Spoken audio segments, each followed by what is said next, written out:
بسم اللہ الرحمن الرحیم. ایک بار پھر ہم آپ کا استقبال کرتے ہیں آپ کے اپنے پسندیدہ پروگرام کیجئے سوال میں، اور الحمدللہ اب تک کافی سوالات آپ کے، اور ہم نے آپ کے تمام سوالوں کے اب تک جو آئے تھے جواب دینا شروع کیا، اور کچھ سوال مزید رہتے ہیں، ہم ان کے سوالوں کے جواب بھی دیتے رہیں گے اور ساتھ ہی ساتھ آپ کے کالز کو بھی لیتے رہیں گے. دیکھتے ہیں کہ اب کون صاحب ہیں، ان کا کیا سوال ہے. جی السلام علیکم ورحمۃ اللہ. السلام علیکم ورحمۃ اللہ وبرکاتہ. جناب فرمائیے سوال. ایک سوال ہے آپ سے اور ڈیٹیل جواب چاہیے مجھے آپ سے. جی بسم اللہ. مجھے لگتا ہے مجھے انویٹیشن آئی ہے عراق سے اور کربلا سے، اور میں انشاءاللہ ادھر قریب ادھر ہوں گا. مجھے آپ ڈیٹیل میں بتائیں کہ مجھے کیا کیا عمل کرنے چاہیے، کہاں جانا چاہیے، کس کی زیارت، کہاں کیا پڑھنا چاہیے، یہ آپ مجھے ڈیٹیل میں بتائیے پلیز. شکریہ سر، خدا حافظ. بہت شکریہ آپ کا، اللہ آپ کو جزائے خیر دے. السلام علیکم ورحمۃ اللہ. السلام علیکم ورحمۃ اللہ. وعلیکم السلام ورحمۃ اللہ وبرکاتہ. جی آپ، میرا نام حمید بنگش ہے، میں دبئی سے بول رہا ہوں. ابھی بریک سے پہلے میں نے فون کیا تھا. جی فرمائیے کیا سوال ہے آپ کا. اچھا سر، اگر ایسا باپ ہو انسان کا، میں اپنی بات نہیں کروں، الحمدللہ میرا باپ فوت ہو چکا ہے. 90 سال کی عمر میں اسے 14 دن کی صرف نماز قضا ہوئی تھی، اس نے وصیت میں لکھی تھی. اچھا تو باہر ایسا باپ اگر ہو جو کہ نماز پڑھنا تو دور کی بات ہے، اس کو نماز تک آتا بھی نہ ہو، تو اس کے واجبات کے لیے اس کے مرنے کے بعد کیا ہے، اور اپنے زندگی عیاشی میں گزارا ہو. ٹھیک ہے، میں آپ کے سوال کو سمجھ چکا ہوں، انشاءاللہ آپ کے جواب دیں گے انشاءاللہ آپ کے سوال کا. بہت شکریہ، جزاک اللہ. السلام علیکم. جی ہاں ناظرین، ہم نے جو سوالات لیے ان میں اعجاز حسین کربلائی صاحب کے ایک سوال کا جواب دینا تھا جو سورہ قصص کی آیت کریمہ تھی، وَنُرِيدُ أَن نَّمُنَّ عَلَى الَّذِينَ اسْتُضْعِفُوا فِي الْأَرْضِ. اللہ سبحانہ تعالیٰ کا ارشاد گرامی ہے کہ اور ہم نے ارادہ کیا ہے کہ ہم ان پر احسان کریں گے کہ جن کو زمین پر کمزور کر دیا گیا، انہیں گوشہ نشین کر دیا گیا، مستضعف کر دیا گیا. ہمارا ارادہ ہے کہ ہم ان کو پیشوا بنائیں گے اور اس زمین کا وارث بنائیں گے. جی السلام علیکم ورحمۃ اللہ. السلام علیکم وعلیکم السلام ورحمۃ اللہ وبرکاتہ. جی کون میرے بھائی، کہاں سے ہیں؟ میں ڈاکٹر کاظم جناب ڈاکٹر صاحب، جناب ڈاکٹر. جی الحمدللہ آپ فرمائیں. آپ کو صحت کلی عطا فرمائے، اپنے حفظ امان میں رکھے اور آپ کی توفیقات میں اور اضافہ کرے. بہت شکریہ. عرض یہ ہے جی کہ 25 تاریخ کو عید بحب الارض ہے. اس کی اہمیت، ویسے تو اس دن زمین بچھائی گئی تھی اور ایک روایت کے مطابق 2 پیغمبروں کی ولادت کا دن ہے، حضرت عیسیٰ علیہ السلام اور جناب ابراہیم علیہ السلام کی. اس کے علاوہ بھی کوئی خصوصیت یا اس کی اہمیت کیا ہے، تو یہ اگر آپ بتا دیجئے گا تو بہت بہت مہربانی ہوگی. شکریہ، جزاکم اللہ خیر. لوگوں کو سلامت رکھے. بہت شکریہ، بہت شکریہ، جزاک اللہ. احسن. جی سوال بھی بہت عمدہ تھا اور شخصیت بھی بڑی عمدہ اور دلچسپ شخصیت ہے، ہم نے نوٹ کر لیا ہے، انشاءاللہ ان کے سوال کا بھی جواب دیں گے. کال کو شامل کرتے ہیں. جی السلام علیکم ورحمۃ اللہ. السلام علیکم ورحمۃ اللہ. جی مجھے پتا ہے کہ آپ کافی دور سے ہیں، پاکستان سے آپ کوشش کر رہی ہیں یا کر رہے ہیں. آپ اگر اپنا ذرا نام لیں اور بتائیں کہ آپ کا کیا سوال ہے تو مہربانی ہوگی. چلیے میرے خیال میں کال تھرو نہیں ہو پا رہی ہے، آپ اسٹرگل کریں، دوبارہ کوشش کر لیں.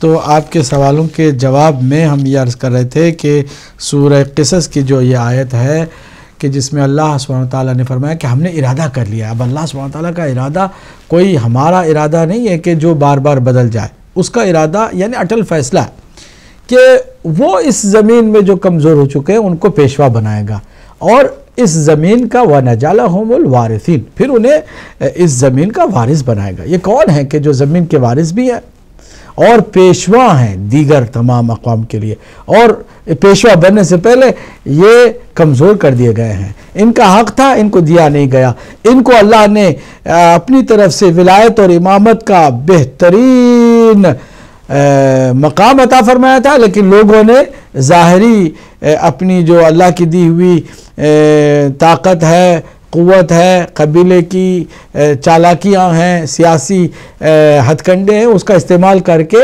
انہیں گوشہ نشین کر دیا۔ مولا کائنات علی ابن ابی طالب علیہ السلام سے لے کے 11 امام حسن عسکری علیہ السلام تک ان معصوم ہستیوں کو گوشہ نشین کر دیا گیا، ان کو یا تو قید خانے میں ڈالا گیا یا تلوار سے شہید کر دیا گیا، اور ان کو مستضعف رکھا گیا کہ ان کے ہوتے ہوئے دوسرے لوگ حکومت کر رہے ہیں، بنو امیہ کے لوگ، فاسق و فاجر لوگ آ کر کے ممبر پہ بیٹھے ہوئے ہیں، بنو عباسیہ کے لوگ آئے ہیں اور حکومت کر رہے ہیں۔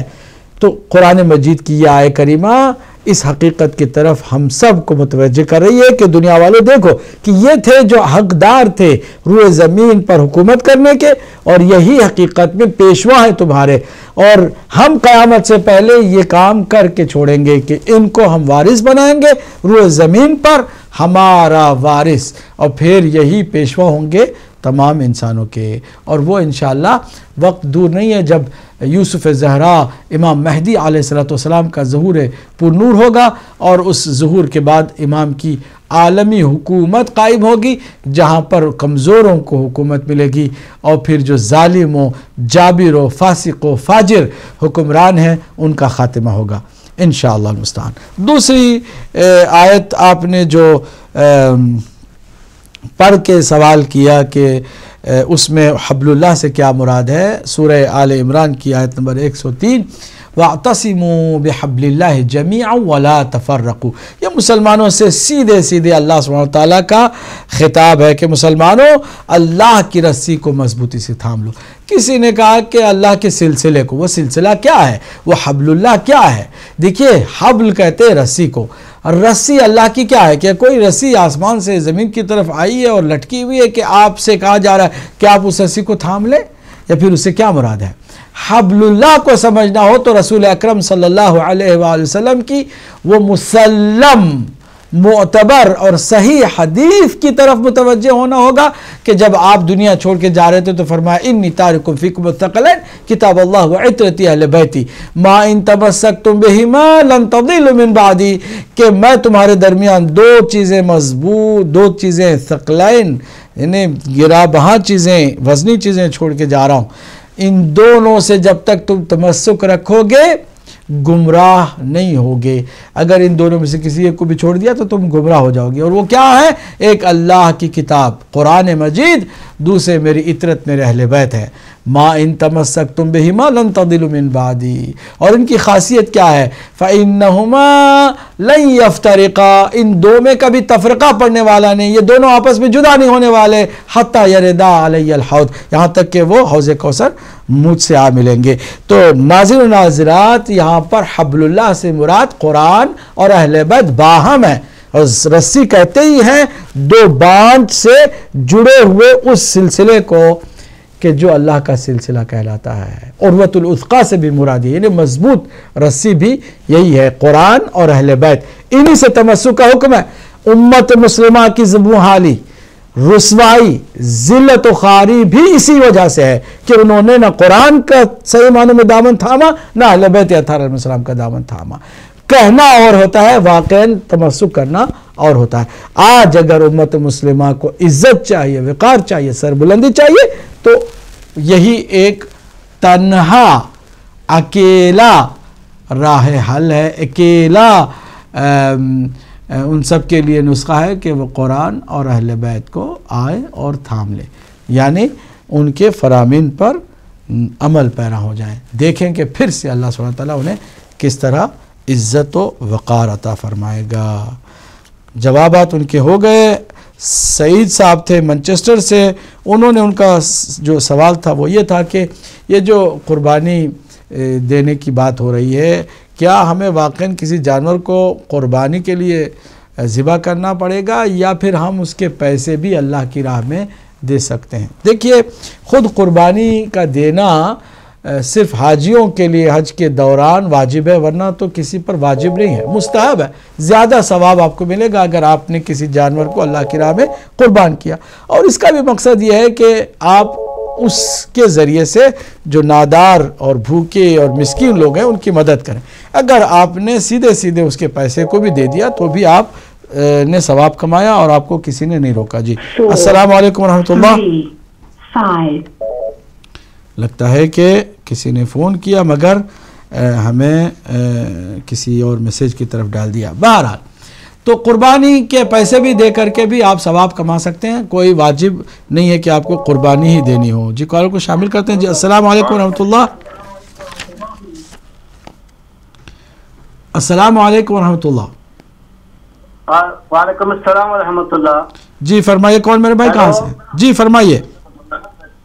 قبلہ یہ ظہر اثر کا نماز کا کیا ٹائم ہے پوچھنا قبلہ صاحب سے؟ ظہر اور عصر کا ٹائم؟ جی ہم لوگ خلیج سے بات کر رہے ہیں دوحہ قطر سے۔ ٹھیک ہے جناب، بہت مہربانی، جزاک اللہ۔ جی آگے ہم چلتے ہیں۔ سسٹر سعیدہ جو لندن سے تھیں، انہوں نے سوال کیا کہ ہم ایک بچوں کی نرسنگ میں کام کرتے ہیں تو بچوں کو کھلانا پڑتا ہے، اس میں حلال بھی ہوتا ہے حرام بھی ہوتا ہے، تو کیا ان پیسوں سے حج کیا جا سکتا ہے؟ کیا وہ پیسے ہمارے لیے حلال ہیں کہ نہیں ہے؟ جواب یہ ہے کہ اگر کوئی ایسی جاب ہے کہ جس میں حلال اور حرام دونوں ہوں مکس، تو آپ اس میں دیکھیں کہ حرام جو آپ کھلا رہی ہیں اس میں کتنا ٹائم آپ لگا رہی ہیں۔ دن کا حد وسط کوئی ٹائم آپ اس سے نکال لیں، اس کے بعد پھر مہینے کا کتنا ٹائم آپ کا اس میں لگتا ہے، اتنے ٹائم کے پیسے آپ کے لیے جائز نہیں ہیں، چونکہ اس میں آپ نے حرام کو کھلایا ہے۔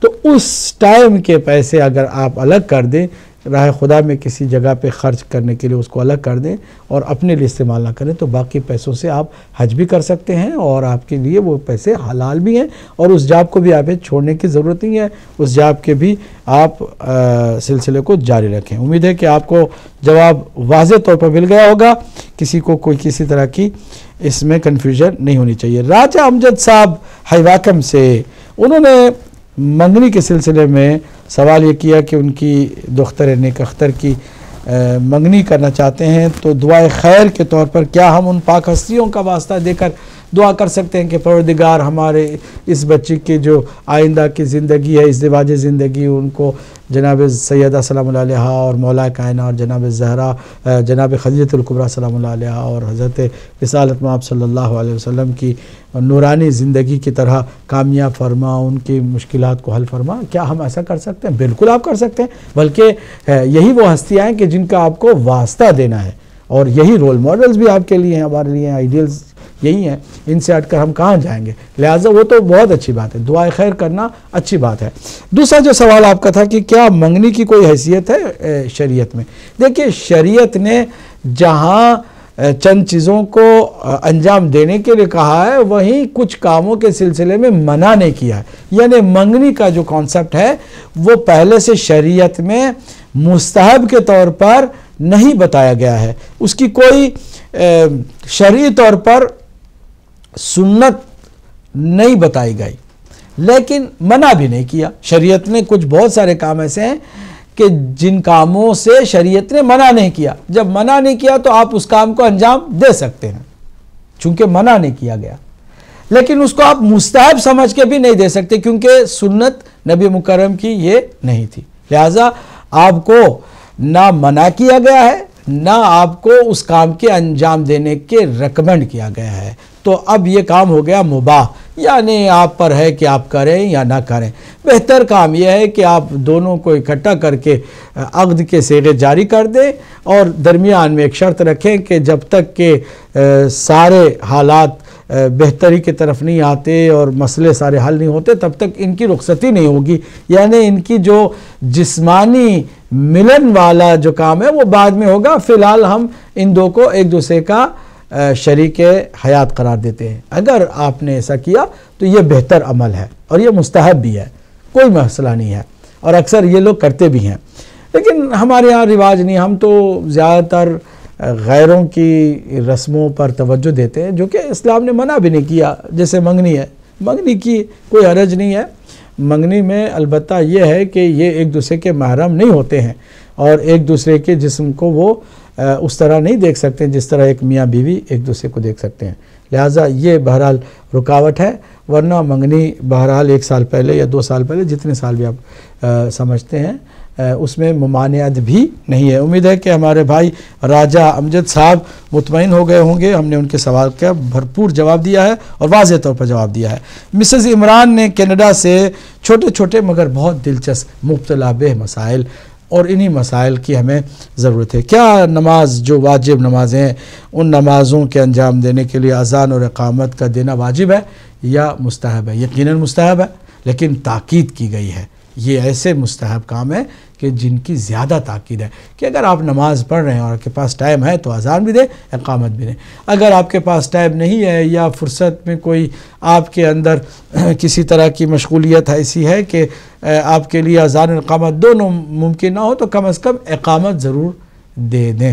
لیکن اگر آپ نے کہیں سے اذان سنی ہے تو پھر آپ سے اذان ساقط ہے, صرف اقامت سے آپ اپنی نماز ادا کریں.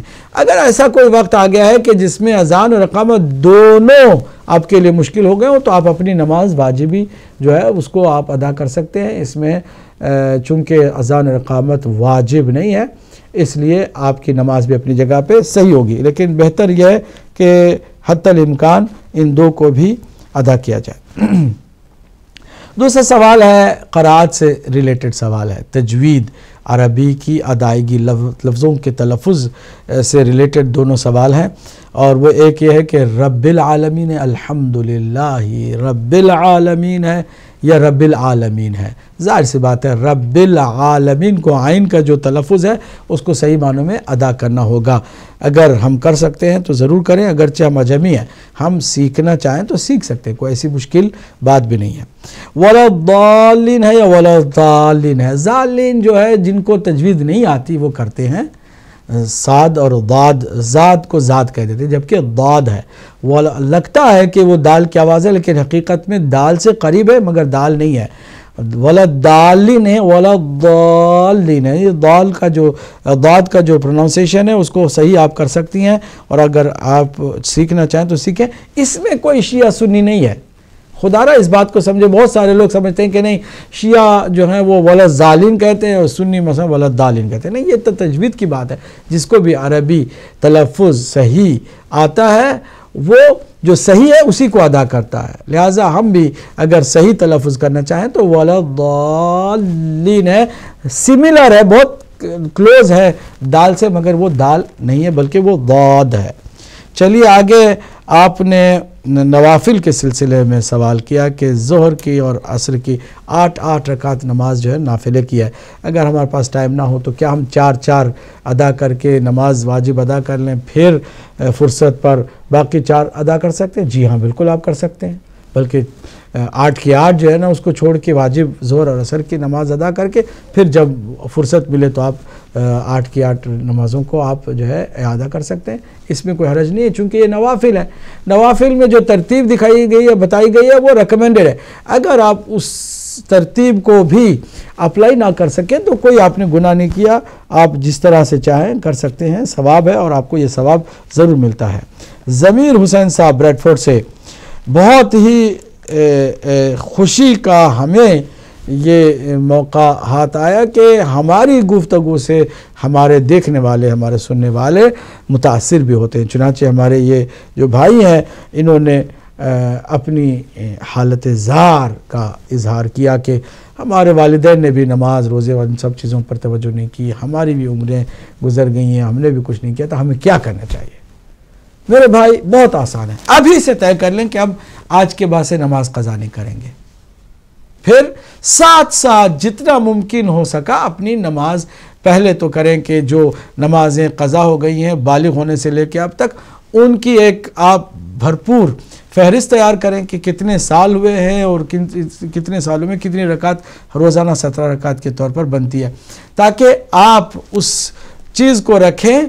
تو خدا نخواستہ اگر ان تمام نمازوں کی ادائیگی سے پہلے ہم فوت ہو جاتے ہیں تو ہم یہ وصیت کر کے جا سکیں کہ ہماری اتنی نمازیں رہتی ہیں، ہمارے مال سے پہلے نمازیں ادا کی جائے، ہمارے روزے ادا کیے جائیں، اور ہماری طرف سے حج کیا جائے، اور ہمارے باقی جو واجبات ہیں اس کو انجام دیا جائے، پھر جا کر کے اس مال میں کوئی تصرف کرے. یہ تو اچھا اور واضح طور پر آپ کو ابھی سے کر لینا چاہیے. واجب نمازیں شروع کر دینی چاہیے، اور جو قضا ہو گئی ہیں اس کو ادا کرنے کے لیے پہلے سے آپ ایک لسٹ تیار کر لیں اور اپنی نمازوں کو ایک ایک کر کے ادا کرتے جائیں جب تک زندہ ہیں. اور اگر خدا نخواستہ ہمارے درمیان میں فوتگی ہو جاتی ہے اور ہم اس دنیا سے چلے جاتے ہیں تو کم از کم ہم پیچھے اپنے مال کے ساتھ انتظام کر کے جائیں کہ ہماری یہ نمازیں ادا ہوں. اس سے بہتر کوئی کام اور نہیں ہے. خالی توبہ کر کے یہ سمجھ لینا کہ اللہ معاف کرنے والا، ہماری واجبات یہ ساری اللہ معاف کر دے گا، یہ دھوکہ ہے اور یہ شیطانی فریب ہے. کوئی یہ نہ سمجھے. جب تک ہمارے دم میں خم ہے اور ہمارے اندر طاقت ہے، ہمیں اپنے واجبات کو انجام دینے ہیں. جو قضا ہو گئی ہیں ان کا حساب رکھنا ہے، اور پھر دنیا سے جانے سے پہلے ان کا باقاعدہ انتظام کر کے جانا ہے، کیونکہ یہ واجبات ہیں. یہ کوئی سیریس نہ لینے والی بات، ایسے ہی چھوڑ کے جانے والی بات، لاپرواہی کرنے والی بات نہیں ہے. اس کا خیال رکھیں. اور بہت سارے لوگ صرف اور صرف شیطانی فریب میں مبتلا ہو کر کہہ دیتے ہیں کہ اللہ معاف کرنے والا، چلو جو دوسروں کا ہوا اس کا ویسے ہی ہمارا بھی ہوگا. وہاں پر کوئی دوسروں کو دیکھ کر کے تسلی دینے والی بات نہیں ہوگی. ہر کسی کو اپنے خود مسائل میں الجھ کر خود ان تمام مسائل کو فیس کرنا ہوگا. کیوں نہ ہم پہلے سے تیاری کر کے جائیں؟ کیا پرابلم ہے؟ ہم 2 دن 10 دن 5 دن کے سفر کے لیے بھی جاتے ہیں تو پورا بندوبست کر کے جاتے ہیں، اور یہ تو پرماننٹ لائف کی طرف مرنے کے بعد ہم جا رہے ہیں. تو کیا ہم تیاری کر کے نہ جائیں، ایسے ہی چلے جائیں کہ چلو جو ہوگا دیکھا جائے گا؟ نہیں. اس لاپرواہی کو شیطانی فریب سمجھیں اور اس شیطانی فریب سے بچیں اور سیریس ہو کر اپنے واجبات کی طرف توجہ دیں.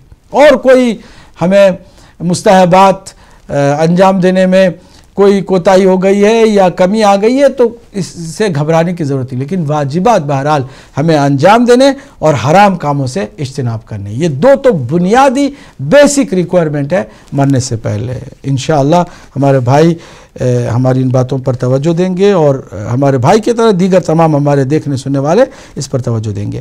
علی رضا صاحب یورپ سے، انہوں نے سوال کیا کہ یہ جو کہا جاتا ہے کہ سرکار امام مہدی علیہ السلام جب ظہور فرمائیں گے تو آپ جب شریعت پیش کریں گے تو بہت سارے لوگ اپنے ہی انکار کریں گے. دیکھیے شریعت جو مسلم شریعت ہے نا، اس میں تو کوئی انکار نہیں کرے گا، کیونکہ مسلمات واجب جیسے نماز، روزہ، حج، زکوٰۃ، یہ ساری چیزیں تو سب کو پتہ ہو گئے.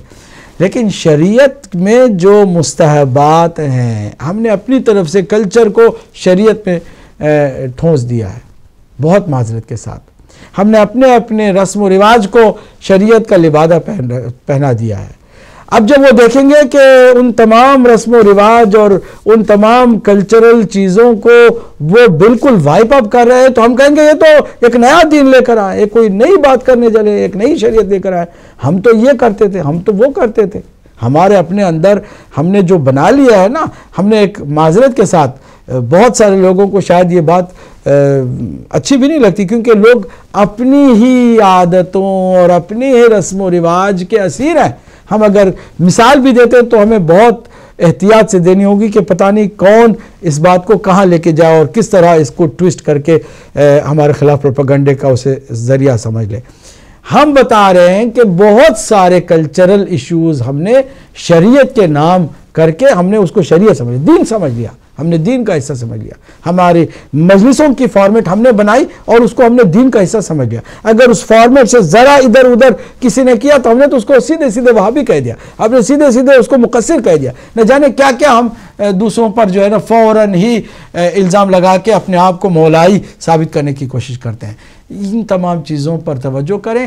جو شریعت میں جو دین کا حصہ ہے اس کو سمجھیں، اور دین میں جو ملاوٹ ہو رہی ہے اس ملاوٹ سے بہرحال بچے. ہم یہ نہیں کہتے کہ کلچر چھوڑ دیں, رسم و رواج چھوڑ دیں, نہیں, اس کو آپ رسم و رواج کے طور پر انجام دیں, دین کے طور پر نہیں, شریعت کے طور پر نہیں, کیونکہ ہم نے اپنی طرف سے اس رسم و رواج کو شامل کیا ہے. کربلا کے واقعے کے اندر نہ جانے کیسے کیسے ہندوانی رسموں کو اور ان کے کلچر کو ہم نے اس کا حصہ قرار دے دیا, اور اگر ہم نے ذرا دیکھا کہ کسی نے ان میں سے کسی ایک چیز کو کم سمجھا یا توجہ نہیں دی, اہمیت نہیں دی, تو ہم نے فوراً ہی اس کو جو ہے مقصر کہہ دیا, یا نہ جانے کیا کیا ہم نے الفاظ ان کے لیے پہلے سے سوچ رکھے اور ادا کرتے ہیں. تو یہ وہ باتیں ہیں کہ جن باتوں پر ہمیں توجہ دینی ہے, ورنہ جو شریعت کے مسلمات ہیں میرے بھائی, وہ تو بہرحال اپنی جگہ پہ مسلم ہوں گے, اس میں کسی کو کوئی پرابلم نہیں ہوگی. ہماری سسٹر ہیں اور رباب, انہوں نے منچسٹر سے سوال کیا کہ جو کہتے ہیں کہ اللہ نے فرمایا مومن کی مدد ہونی چاہیے, تو کیا مومن میں مومنہ بھی شامل ہے, یعنی خواتین بھی شامل ہیں؟ یقیناً خواتین بھی اس میں شامل ہیں. حسین قاضی صاحب نے دوبارہ آ کر کے ایک تیسرا سوال ان کا جو کیا وہ یہ تھا کہ کیا, ہم نے جواب تو اسی وقت دے دیا تھا کہ کیا والدین کی جو نماز ہے, قضا یا روزے ہیں, ان کی رقم کو ہم کسی عالم دین کو دے کر کے بری ذمہ ہو سکتے ہیں؟ جی ہاں بالکل, آپ بری ذمہ ہو سکتے ہیں اگر آپ کو یقین ہے تو. محسن ملٹن کین سے, انہوں نے مفصل ہم سے پوچھا کہ ہم کربلا جائیں تو کیا کیا کریں. میرے بھائی آپ خود جانتے ہیں کہ ہمارا ٹائم بہت محدود ہوتا ہے, اور پھر یہ کہ زیارتیں ایک دو زیارت ہو تو ہم اس کی تفصیل بتا دیں.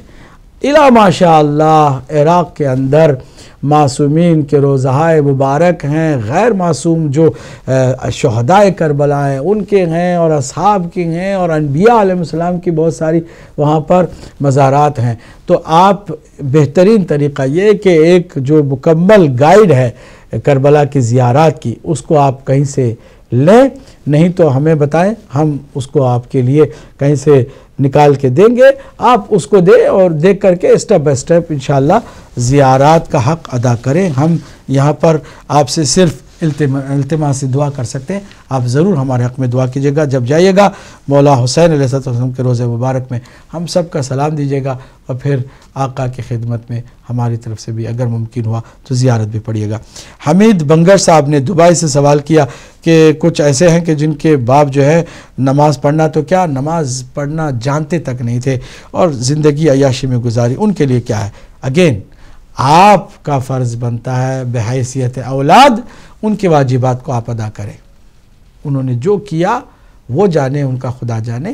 ہم جو ان کی اولاد ہیں چاہیے کہ ان کے واجبات کو پہلے ادا کریں, یہی ان پر احسان ہے, یہی ان کے ساتھ نیکی ہے, اور اس نیکی میں کسی طرح کی کنجوسی نہ کی جائے, صرف یہ سوچ کر کہ وہ تو چلو نہ جانتے تھے نہ انہوں نے کچھ کیا, عیاشی میں زندگی گزاری, لہٰذا جہنم میں جانے دو. نہیں, ایسا نہیں کرنا چاہیے. جو جتنا کر سکتا ہے وہ ضرور ان کی بخشش کے لیے کرے. ڈاکٹر کاظم علی مرزا صاحب حیدرآباد سندھ سے, جو کہ بہت ہی معتبر اور بہت ہی دلچسپ شخصیت ہے, انہوں نے دحی الارض کے سلسلے میں سوال کیا کہ ذی قعدۃ الحرام کی 24 اور 25 جو تاریخیں ہیں یہ دحی الارض کے نام سے مشہور ہیں. یعنی ان تاریخوں میں یا اس دن 25 ذی قعدۃ الحرام کو زمین اللہ سبحانہ تعالیٰ نے بچھائی, اور آپ سب جانتے ہیں کہ اللہ نے سب سے پہلے پانی خلق فرمایا, اور پانی ہی پانی تھا, کائنات صرف پانی سے بھری تھی. آہستہ آہستہ اس پانی کے دل سے اللہ نے خشکی ابھاری اور زمین کا بستر گویا اللہ سبحانہ تعالیٰ نے بچھایا. جی السلام علیکم ورحمۃ اللہ. جی وعلیکم السلام مولانا, کیسے ہیں آپ؟ جی الحمدللہ. کون میرے بھائی, کہاں سے ہیں؟ جی میں عرفان شاہ بول رہا ہوں لندن سے. جناب فرمائیے. بہت شکریہ, لاسٹ ٹائم آپ نے بڑے اچھے خوبصورتی سے سوالوں کا جواب دیا. جناب میرا سوال یہ تھا آج کا جی کہ مرد اور عورت جو ڈپینڈنٹ ہوتا ہے, اس میں سربراہ مرد کو بنایا گیا ہے ہمارے خاص طور پہ مسلمانوں میں, اس کا معیار کیا ہے؟ اسلام نے معیار کیا رکھا ہے ٹھیک ہے سربراہ بنانے کا؟ اور دوسرا جو سوال ہے وہ یہ ہے کہ جب اپنا خلافت جو 4 خلیفہ تھے راشدین جن کو کہتے ہیں مسلمان, وہ پہلے تینوں نے 24 ایئرس تو قرآن مجید جو تھا وہ اپنا پتوں پہ